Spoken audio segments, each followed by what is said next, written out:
Hello, you fucks. Welcome to John Solo's Beard Brigade. I'm John Solo with the deepest voice ever. How are you today? Everybody good? Excellent. Good to see you.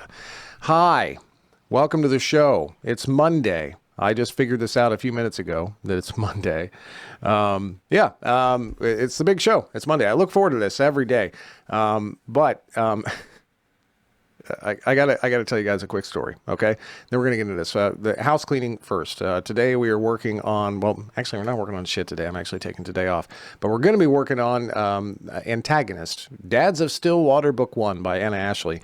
This one's been a long time coming. It's been on my schedule for several months, and the author has been incredibly patient with me.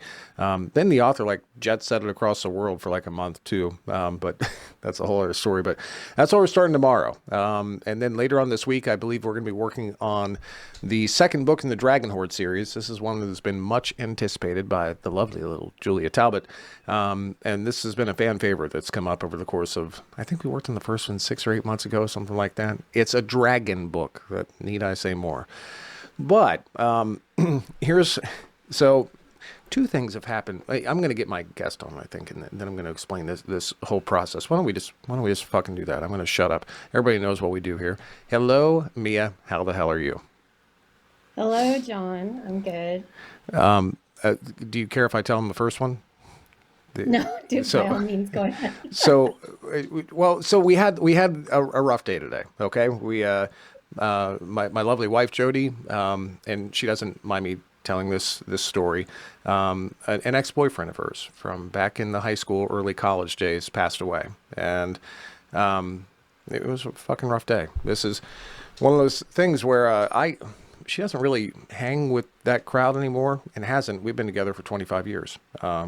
And he died, and he died of direct complication of alcoholism, which I'm incredibly familiar with. I'm a recovering alcoholic. I know this story well. It seems like every funeral I go to, and I go to a lot of them, every funeral I go to is alcoholic, drugs, something like that. So it was a pretty familiar setting for me, but it was a rough day for Jody. I was there for her and all that, and I decided when I came home, one, I'm not fucking recording today. You got to be in the right headspace to act. I'm just not going to do it. So I decided I was going to take a nap.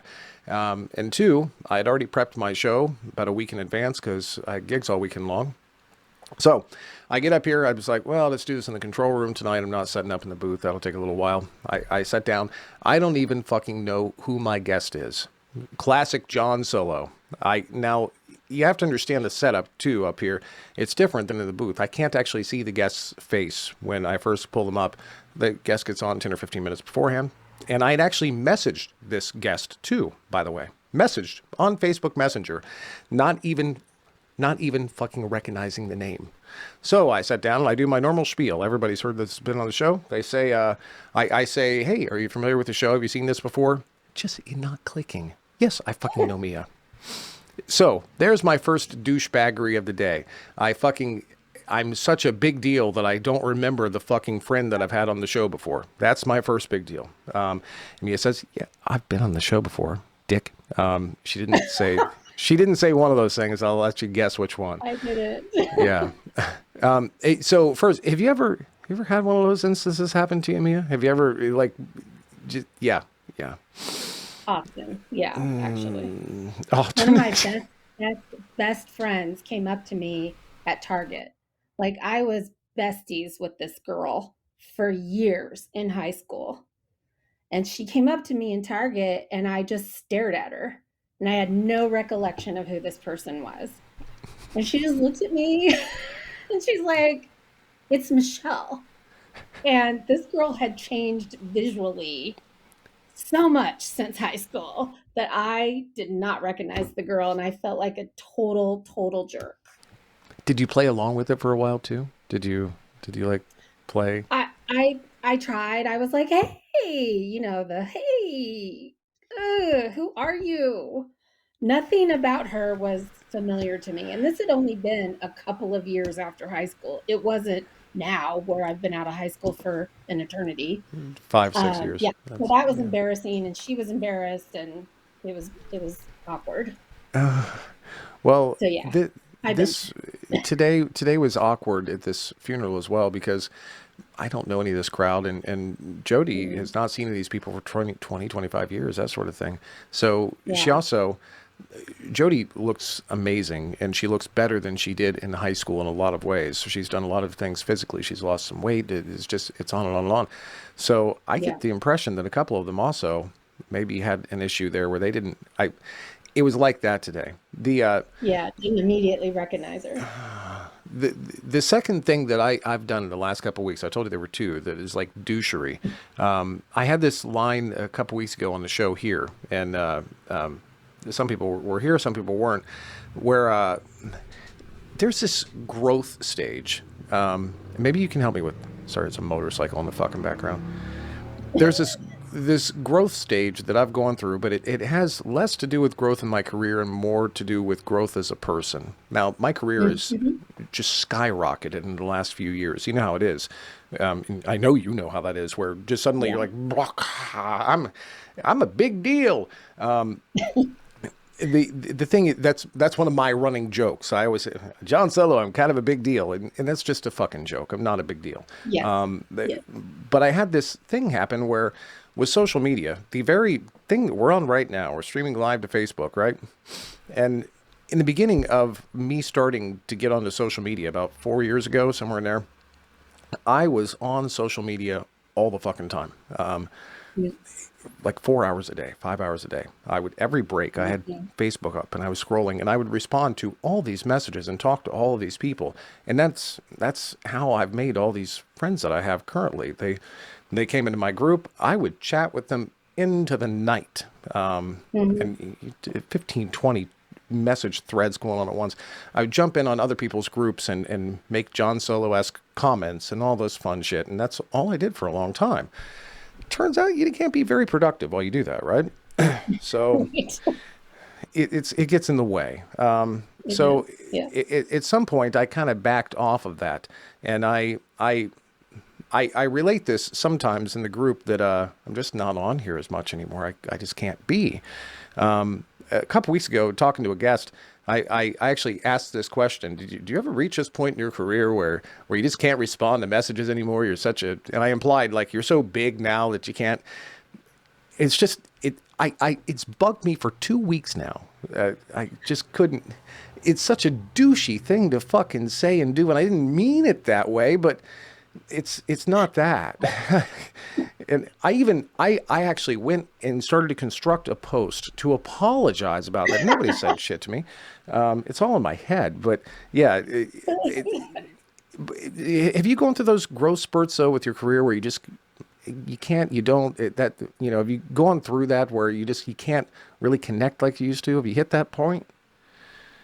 Yeah, it's a weird thing because I think your perception of yourself and your success, as it were, is always slightly different than what the public at large says to you. So recently, an author said to me something about, I can't believe I'm chatting with you, such a well known author. And I was like, am I? Like I'm just a what? I'm just a regular person. So when a peer says something like that to you, it always kind of makes me feel a little bit like odd, like I'm in this sort of place where someone sees me that way, but I don't see myself that way, like because I'm comparing myself to other people.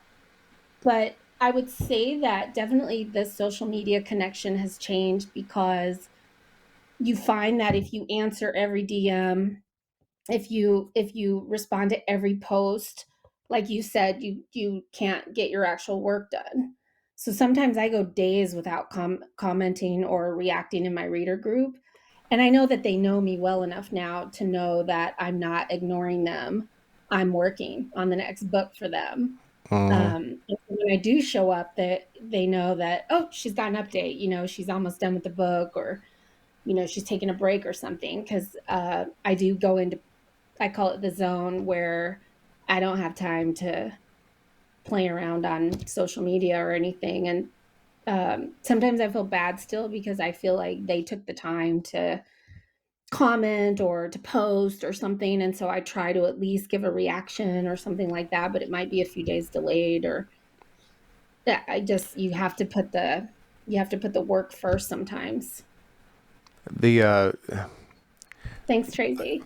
Yeah, a lot of people are commenting. We've obviously got some questions coming up here. I want to delve into this a little bit further because it's become incredibly important to me. I've really thought about this the last couple of weeks, and I have this happen sometimes where narrators will reach out to me and ask questions. I just had it happen this morning, Yep. and it's wonderful.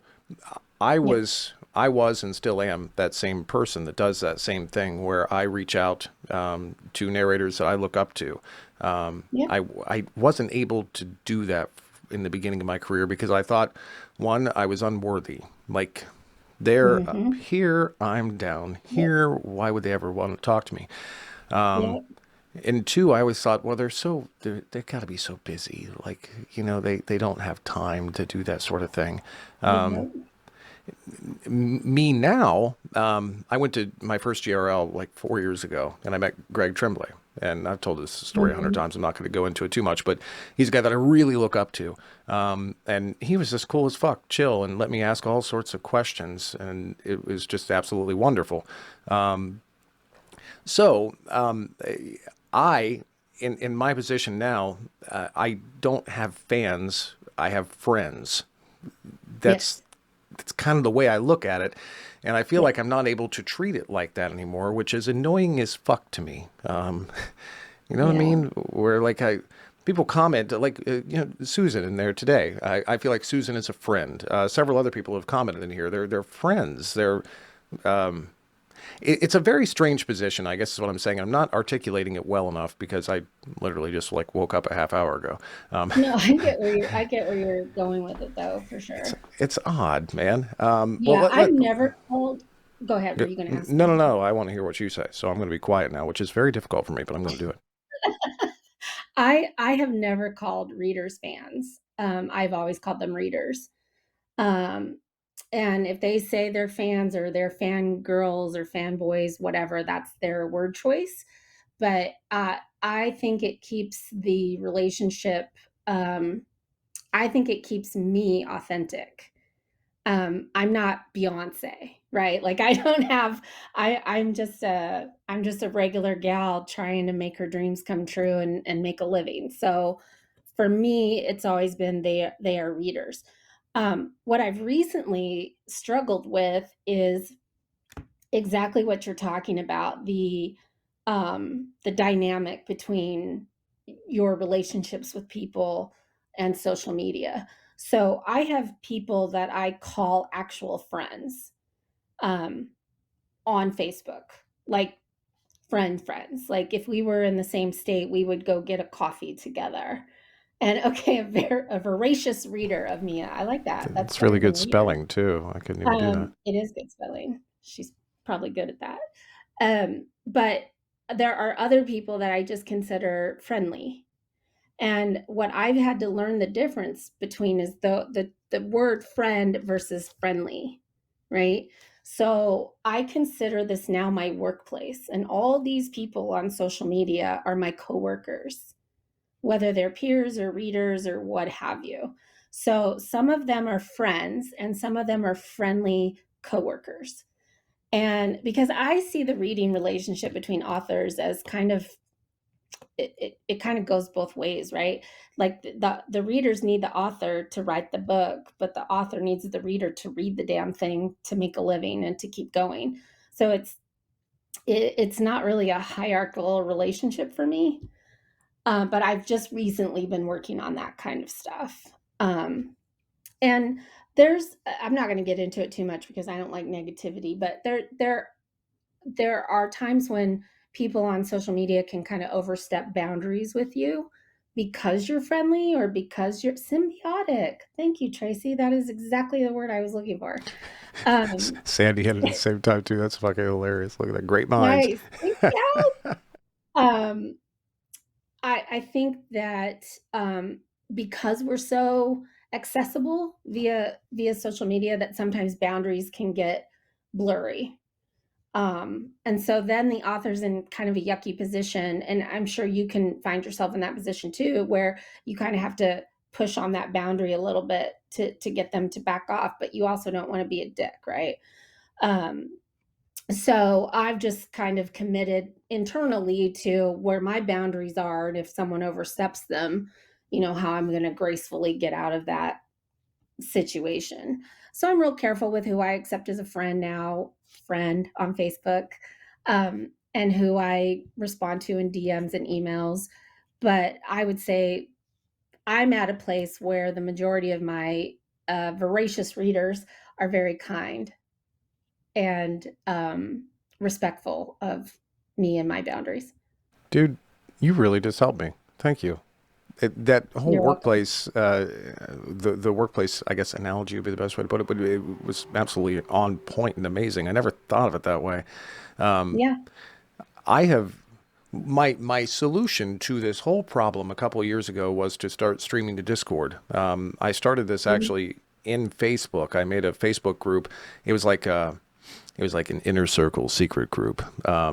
for the Brigadiers, so I could work in front of them. And with the concept of I was a live performer for years, I really wanted to test this out and perform in front of them because I really liked the live readings I was doing, and it worked amazingly well, except Mm. that on Facebook, there's no way not to have those videos saved. And that becomes Uh, a legal issue where, yeah. Yeah. technically somebody could go listen to that whole goddamn book and it's saved in there. Hmm. So then I discovered Discord. So that was my Yeah. solution to this was I'd be able to interact with the crowd on a daily basis, just like I wanted to be able to do, Yeah. and interact with all these friends. It works really well. The problem is with Discord, it's a new platform. So you can't really, some people just don't want to It's fucking like go to Discord. not as big as Facebook and everything else, right? Exactly. So we get it's. I've had this instance. You can tell there. So there are narrators in the group that I work in, a lot of them, and there's also we'll call them fans just because they're not narrators. But some of them are actually other authors, and some are people that are Mm. just consumers. They're coming in because they Yeah. purchase these books. So there's two reactions that come up that are fun for me. One, I've seen this a few times and it's a lot of fun is, oh my God, is that the John Solo? And that's just such a, just makes you goddamn feel amazing. You're just like, Yeah, it wow, does. Yeah. I'm kind of a Yeah. big deal. I'm a big deal. Exactly. And then there's this offshoot reaction. They either stay for a long period of time, and within 2 or 3 days, I know who they are. I recognize their name. I even recognize their little avatar deal, and they become very close. The second one is as soon as I say the word cock, they leave immediately, which confuses me because, like, if you know who I am, like, what, Don't you know what I do? exactly, they're like they bolt, just like wow, no, yeah. Thank you for that, though. Thank you for that's such a good way to look at this situation and issue that I'm having with my douchebaggery lately. There's a danger with someone like me. Maybe authors go through this, where because you don't perceive how other people see you very well at all. As you Right. said, like they're seeing, they think some people think like I'm a celebrity. I'm Yeah. not. At least in my mind, I'm absolutely fucking not. Right. I'm the dude that's been doing this out of his garage studio for 10 years. That's it. Exactly. There's a danger with somebody like me when you start to cross that line of, well, 20 people this week have implied that I'm famous, Yeah. that in my mind I'll actually get that big head and blow up, and Yeah. I'm so careful about that. Yeah. Anyways, thank you. Ego is a thing. Yeah. Oh my Ego is a fucking god. thing. Comparison is a huge thing with authors. I'm positive it probably is in narrators and um, any other job where you can see what other people are doing, where you can see social proof of their success. I think that there's always that tug of ego, because part of you thinks I'm a big deal, and part of you thinks, but I'm not as big as that person. And so you're like stuck in this tug of war of your own ego. And I've been working really, really hard to get the fuck over that because it does nothing for you. It does literally nothing for you except get in your way of producing more work and growing as an artist, literally. There's no benefit to comparison because you don't know everything that's going on behind the scenes. I tell people all the time social media is a construct. What you see is what the person wants you to see. The end. You don't know what's behind the veil. You don't know why they seem more successful than you. You don't know what it took to get them there. You don't know what they're going through emotionally. You don't know anything except what they post about you, about it, unless you're actual friends with them, right? So I think that I mean I am a it's a culprit of mine or a problem of mine all the time. And so I just have to say to myself all the time, constantly, I'm on my own race. I'm on my own journey. It doesn't matter what anybody else is doing. To some people, I have an amazing career and they wish they were me. Um, to other people, I'm not even on their radar. They're so far ahead of me. I don't even I'm a blip to them. So yeah, am I famous to some people? No. But am I popular author to some people? Yeah. But am I popular author to everyone I want to be popular to? No, not yet. So I think it keeps me hungry, but I also have to push it out when it's too noisy and it's getting in my way. Thanks, Kiki. If I haven't told you yet, I fucking love you. um, I, Thank you. yeah, that's such a wonderful. You said growth as an artist, which is Yeah. so desperately important. Um, Yeah. I have been the artist before where I have kind of stayed on a stagnant path of this is where I am. It's selling books. People are fucking hiring me. I got more important shit to do than to keep on developing my craft. Yeah. And I was kind of stuck in that loop for 3 or 4 years at one point in my career early on. I'm actually kind of getting there again a little bit, to be quite honest with you. Not that I'm thinking that way, but I haven't felt a real major growth spurt. Um, they seem to come. Sometimes you get like a 20% spurt. Other times you're just kind of trudging forward at maybe a 1%. Like it's a Yeah. little bit better than the last For time, sure. that sort of thing. Do you take like classes for writing? Do you take coaching from other authors? How do you figure out the growth spurt for you?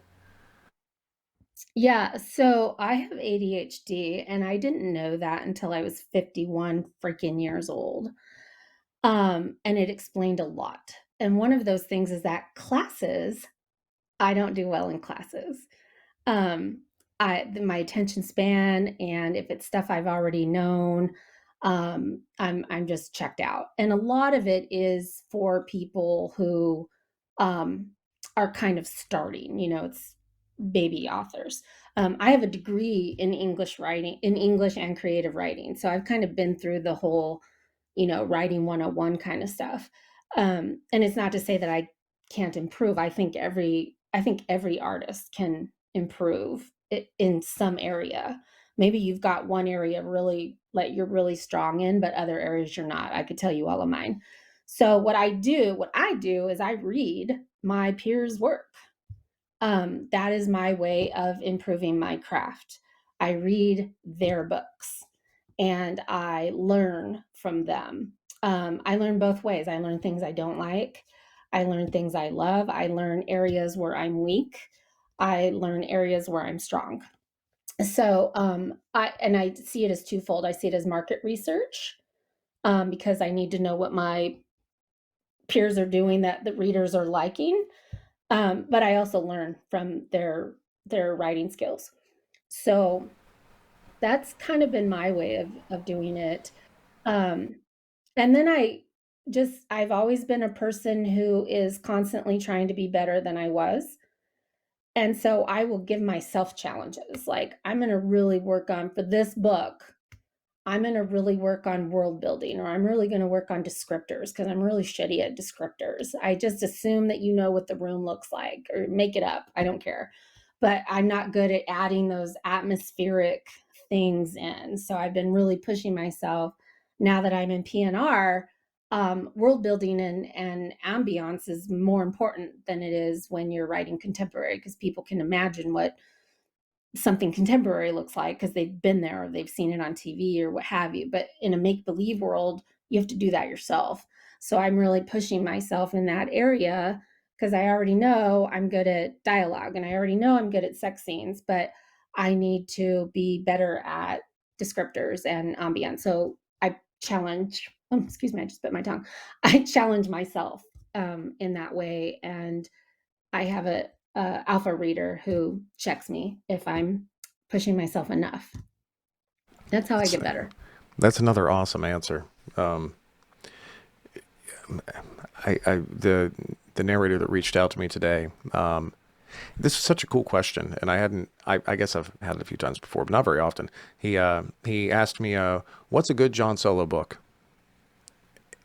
So my pat answer that I give it in these types of settings, when somebody asks me this in an interview and also at a convention, is always the last book that I worked on, because I don't want to like diss an author by not including them in the list or anything like that. And Yeah.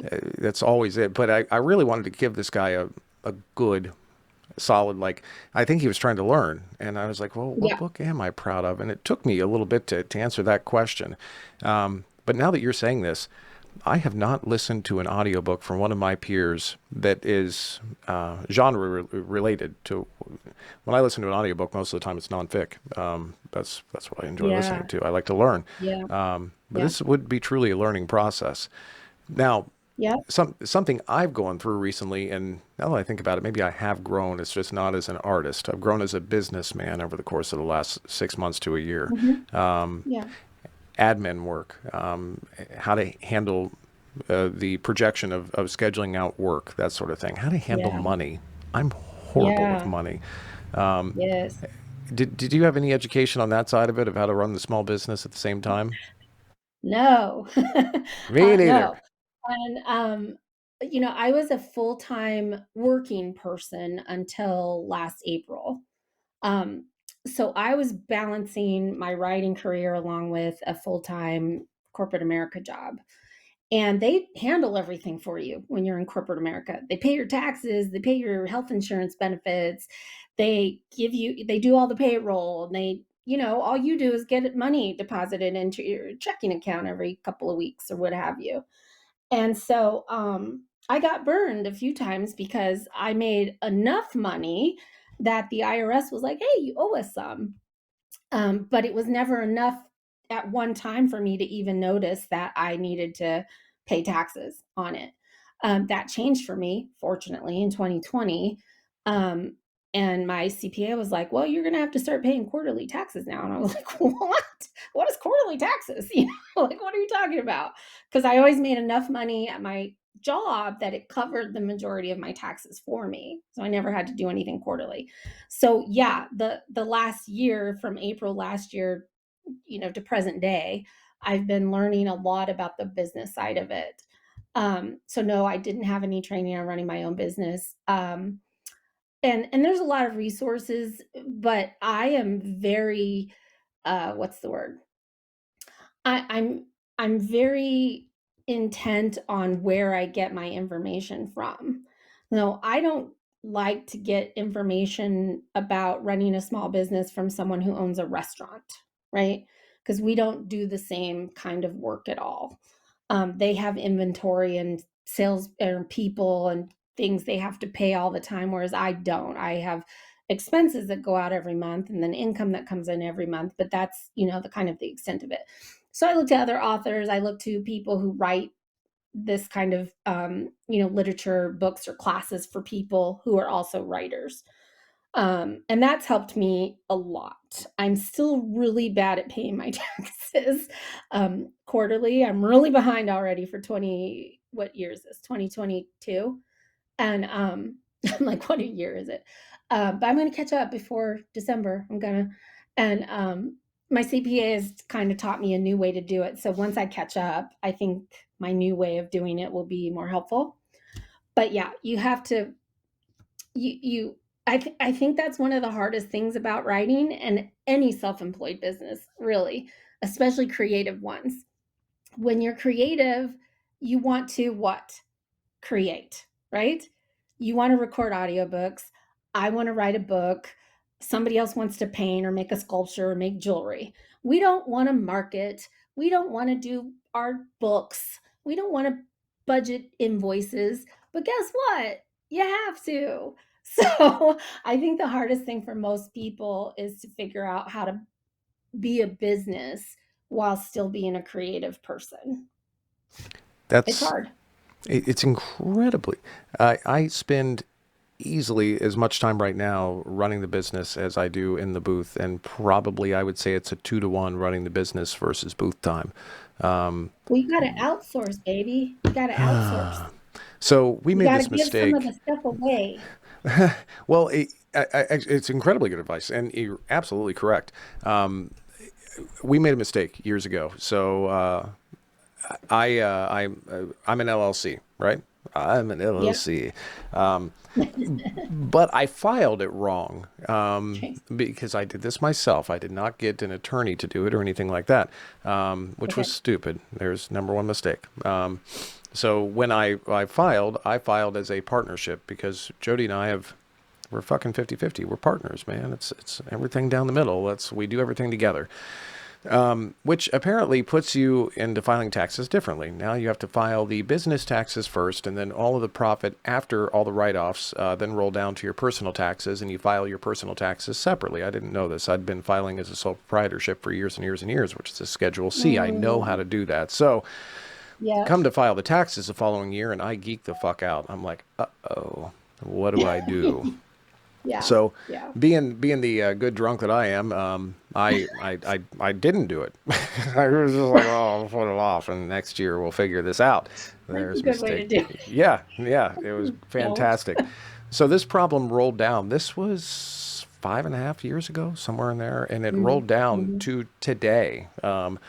We finally got it all straightened out. I got a CPA. He kind of fucked it up. Kind of fucked it up. Mm. Um, he fucked it up a little bit. I got a bookkeeper. I didn't really know how to do my own books, and my Yeah. thoughts about how a bookkeeper would work is this: I give you all the shit. Here's my checking account information and my credit card and credit cards at that point. And here's what I'm going to give you basically all that information, and you tell me at the end of the month how much money I have. That's how I thought it was Yeah. going to work. It doesn't really work that Yeah. way, so I didn't know that either.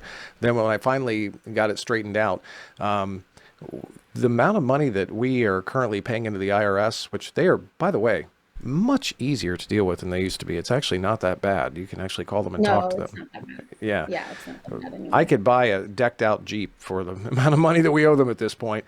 But Yeah. luckily, they were very kind, were able to make payments. We've got it all straightened out.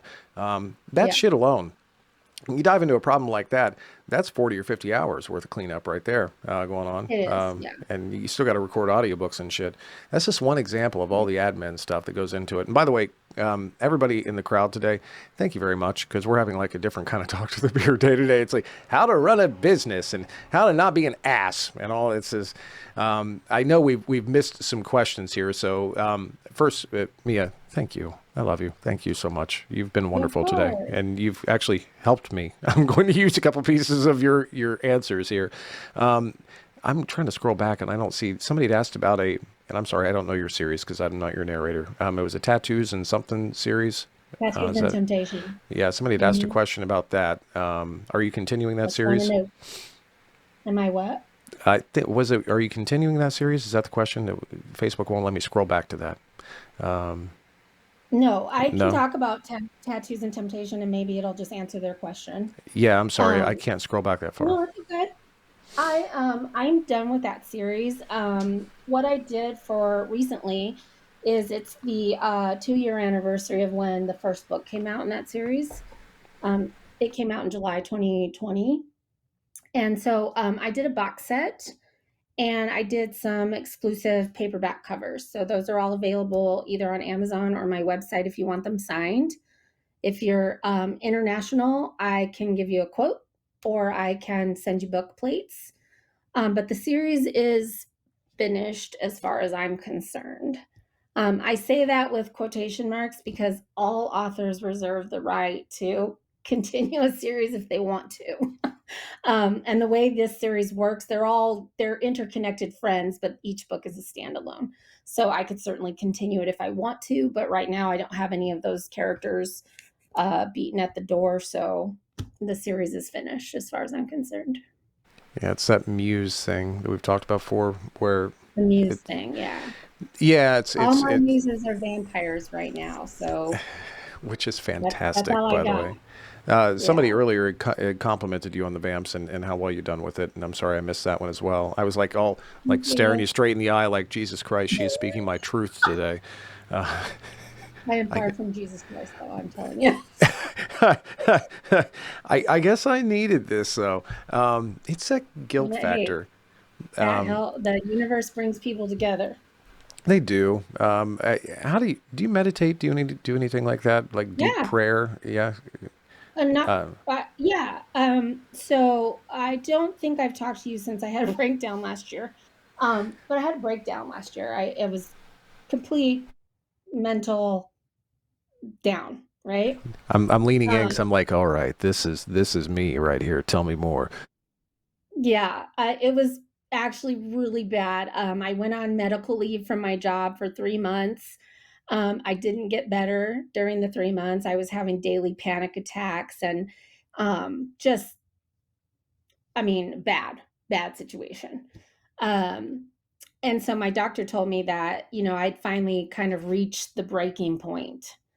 And then you have to kind of rebuild after you get to that point. There's no going back to the way it was.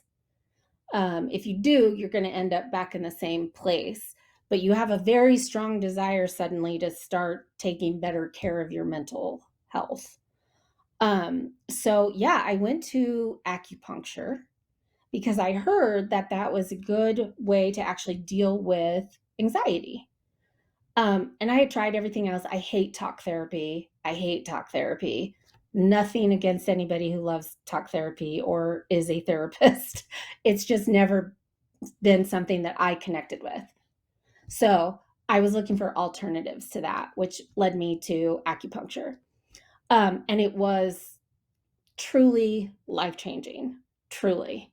Um, During that process, I actually learned for the first time how to meditate, how to shut my brain off for 30 minutes, and actually think about things that mattered and stop creating chaos in my brain. A few times I thought of actually nothing, which doesn't happen in the brain of an ADHD with anxiety person very often.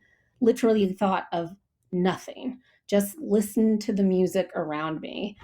Um, and so I was a convert. I came home and learned how to meditate on my own without needles all over me. And it's something I do very regularly now in order to sort of rebalance myself. I don't do it every day. I'm not that kind of, I'm just not diligent with anything like that. But I do it when I know that I'm very aware of myself now. So I do it when I know that I'm kind of getting off the path that I want to be on, as far as mental health is concerned. So yes, I'm very into meditation, and I do oracle cards. They're kind of like tarot cards, but they're a little more based on your intuition and helping you check into that, which I think as a creative person is really, really important. Especially a creative person who's in a competitive market, who's also trying to be a commercially successful artist. I think that tapping into your own intuition is a way to stay grounded and block out the noise around you too. Well, and as I'm most definitely ADHD because of my. I'm not going to take medication. I'm just not. God bless the people that can. I just can't because I'm going to want more. There's no there. Yeah, I know it. yeah, Supposedly some of the things don't make you feel that way, but I just know me. I can't take yeah, yeah, Tylenol correctly, let alone I'm just like, what happens if you chop it up and snort it? Is it any? It's me, so I yeah. can't I do it. get it. meditation, And it's good that you yoga. know that. Well, God, yeah, you should have, dude. Anyone in this crowd that would have met me, but thank God I did not get on social media before I sobered up, because for the love of God, you all would have hated me. I was Yeah, I get it. talk about an asshole. But the meditation in the morning is a staple for me, and yoga has also become a staple for me. Physical health in general. Right now, I'm learning at 40. Trace, how old am I? I'm in my mid 40s somewhere. I think I'm 44. I might be 45 though. I could be lying about that. I'm sorry, but I'm just starting to learn how to lift weights for the first time in my Okay. life. In any sort of physical activity like that really calms my. Tracy says I'm 44. Thank you. I've learned how to calm my brain. Yeah. If Yeah. I don't do those things in the morning, I am batshit goddamn crazy. I cannot. Yeah. I can't focus. I'm just like flight light, bling, boom. I'm gone just like that. Yeah. It's amazing to me. Yeah. What you're describing is a different form of meditation, I think, than what I've learned. I've learned something called vipassana, which is not it's not quieting your mind. It's just focusing on things immediately around you. And it Oh works yeah. for me. Hmm. Yeah. That's kind of how I learned, and it works for me. But also, That's a I way to go go ahead, ahead. please. I said it first. That's Go a ahead. way that I've learned to stop a panic attack is, name three things you can see, name three things you can smell, name three things you can hear. And it just makes you start focusing on what's right in front of you versus what's going on in your head. Right? Is Yeah, it like that? yeah, Okay. yeah, and it's staying in the moment and observing in great Yeah. detail the things around you. Reality. Yeah, Yeah. Reality, not what you're making up in here. because my brain will just go off on, and I think On tangent. yeah, and I think that this is absolutely a. You don't have to have anything like ADHD or anything like that to have this. I just think that sometimes people like us go to extremes where that is just an extreme. It's on a scale, I guess you would Yeah, say. I think so too. Yeah, and I will go off for days, and I will find maybe you do this too. I will if there's not an immediate problem that creates chaos in my life that I can get distracted by, I will unconsciously Create it. create. Okay, Yeah. yeah, you're a fellow. Yeah, so you do the same Picking shit. fights with people that, were perfectly minding their business. Yeah, that's a thing. Um, uh, boredom for me is worse than death, I think. Like, I get in so much trouble if I am bored. Um, and that is likely why I write so much because when I am not writing, I am bored and then I will do bad things. Um, I'm also now learning, now that I know that I have ADHD, I'm learning how to find ways of getting dopamine that are not dangerous. Um, right now, I have a dangerous way of doing it, which is sugar, and I've gained too much weight. Oh And yeah, please tell me yeah, cheese. What's your favorite? What's your? sugar. I hate to take down this bad path, but you got to tell me. Cake, freaking cake, Yeah, cake, cheesecake. Cheesecake is like the best. cheesecake, Oh my cake, god. cookies that taste like cake, ice cream that has cake in it. Yeah. Now Anything, you're. donuts because they're kinda like cake. Oh my god. I have a sugar problem, and it's bad, and I finally realized that why I'm so out of control is it's dopamine. It is a quick hit, and, people don't understand when you're lacking a chemical in your brain, you will go to great lengths to get it. For some people, that's alcohol, it's drugs, it's gambling, it's a sex addiction, it's a shopping addiction. It's for me, I don't have a lot of vices like that because I'm a control freak on top of it. So I can't do drugs or alcohol. So I just eat cookies and candy and cake and but I've gained a significant amount of weight and I'm not a spring chicken anymore. And it's gonna catch up on me if I don't do something about it. So now I'm looking for healthier ways to get my dopamine. Mm-hmm. At reading addiction, I can't read it too much because I have to write. Actually, what one thing I'm doing is I'm getting a subscription box. Uh-huh. I signed up for it, and every month I get a box in the mail, and I don't know what's going to be in it. And it's like freaking Christmas. Every month, I get this box of cool shit that I just get to open and dig through and figure out what it all does. It's witchcraft stuff. So I get all kinds of like herbs and cards and things, and it's a very cool way to feed the dopamine, but I only get it once a month. So I have to figure out something the other 29, 30 days. Well, um, they talk about this in the 12 step rooms where I go to a lot.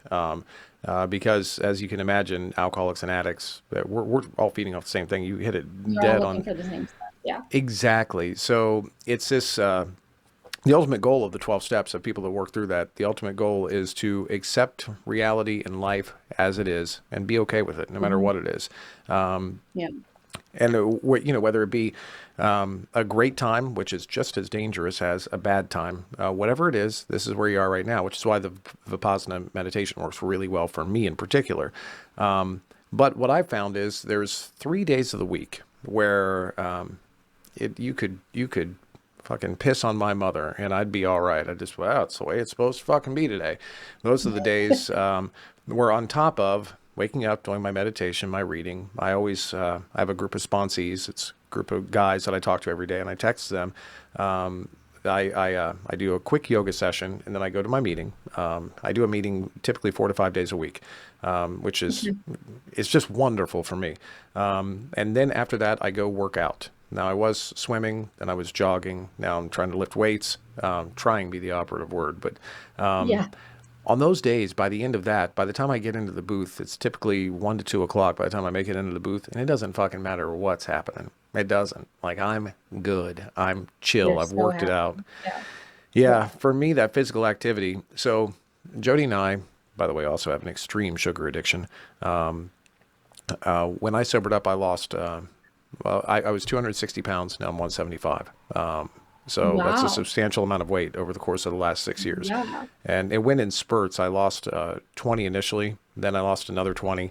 Then I had a big drop where I went from 220 down to 175, and that's about where I float now. Wow. So we just did 3 months with no sugar, no grains, no dairy. That includes cheese, by the way. And I eliminated eggs too. So what we were eating is protein. So whatever grass-fed or organically raised, we get all our meat from a farm. So chicken, steak, whatever. Then organic veggies, much of which were grown in our garden. Some were grown down the street at a farm. That's pretty much it. So a plate of a piece of protein and some greens, and you can salt the shit out of it, whatever you want to do there. But that's about it. Yeah. Drinking black coffee, water. That's pretty much it. We can make tea, like mint tea. If you pick leaves out of your goddamn yard and put mint in there, you can make some mint tea, but that's about it. It sounds like it's impossible, right? It turns out it wasn't bad at all. Like, it's actually delicious fucking food, and you feel different. When you eat a lot of sugar and then you do the crash, or even not, just carbs, bread. I fucking love bread. Yeah. You feel like crap all the time. You're just down and slow. So we did Yeah. that 3 months solid, and then we had a cheat day because our trainer, we'd kind of hit a stagnant wall. And our trainer was like, "Look, you guys are going great with your diet. I didn't even fucking tell you to do the diet, but you're doing great with it. It's amazing. You made huge progress. Go have some fucking ice cream, would you please?" And well, if the trainer is telling us, he's a professional. And we did. And I'll tell you what, it was absolutely delicious. And you immediately felt it. Like the first Yeah. 3 bites, it's just like this Yeah. jolt of, and then Yeah. I felt like shit afterwards. So we're uh Yeah. The more we're sugar doing. you eat, the more you need to eat. Oh my God, it's so good. It's Oh, true. I had a well, we've had a cheat day, basically a cheat meal once a week since then, and I look forward to it and dread it at the same time. It's now that I I've got eaten. to do it. I'm Yeah, working on getting my first tattoo sleeve. I'm 51, and I'm getting my actually, first tattoo. I saw that flash up earlier, and that's fucking awesome. What is it? It's a mermaid. Awesome. Mermaid. Wait, I'm trying to get on the right. Yeah, yeah, It's a yeah. mermaid. Actually, that's perfect right And there. then I right can see here it. is a male mermaid. It's going to be a male mermaid.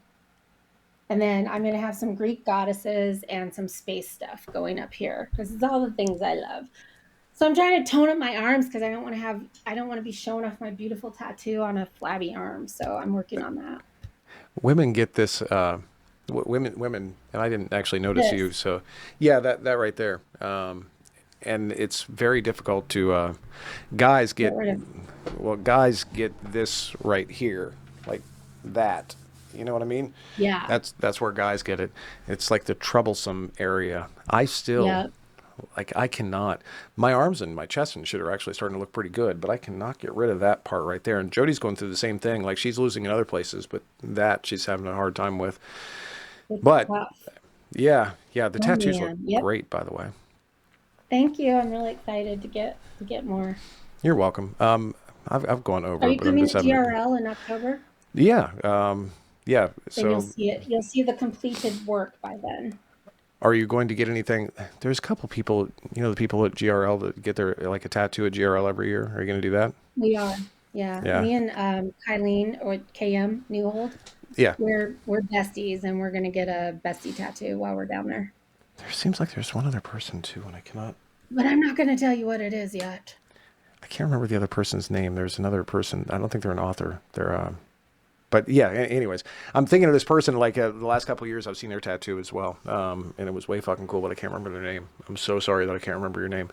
Um, I'm having one of those days. So I know. It's been a day for you. it's been a day. Thank you for putting up with me today. I really do appreciate it. It's And my yeah, pleasure. we're Jody's coming this year to GRL, which is fucking awesome. Oh, And cool. she just told me. So what's the party dress up theme? It's like heaven and hell. Is that what it is this year? She's Is telling me. it? She told Do me I this a get to couple be a nights ago. demon She told or a me, fallen angel? yeah, you can be one of those. I mean, I would do the fallen angel. I don't think nobody's going to believe that, but well, the fallen angel, maybe. I have my daddy t-shirt on today. Oh my God. I I I've will come be to. wearing it at GRL even though it'll be cold there. I was gonna wear my Rogues Do It From Behind T-shirt this year to piss off and a bird, but uh, anyways, I've kept you over. Thank you so much for doing this today. I really do appreciate it. You're It's wonderful. my pleasure, John. I will always come if you ask. I, I like women that say that to me. By the way, I need. I, I I thought we were going to make the whole thing without a joke like that, but we didn't do it. no, not at all. We had like a very serious talk to the beard this year, which We is did. just You don't have any dildos in the background for me to see. they haven't It's sent me another one only yet. Lex, the dildo melted. I don't know if you yes, knew that or Tracy, if not. you ask too. Yeah, the dildo melted, and we don't have another one down there yet.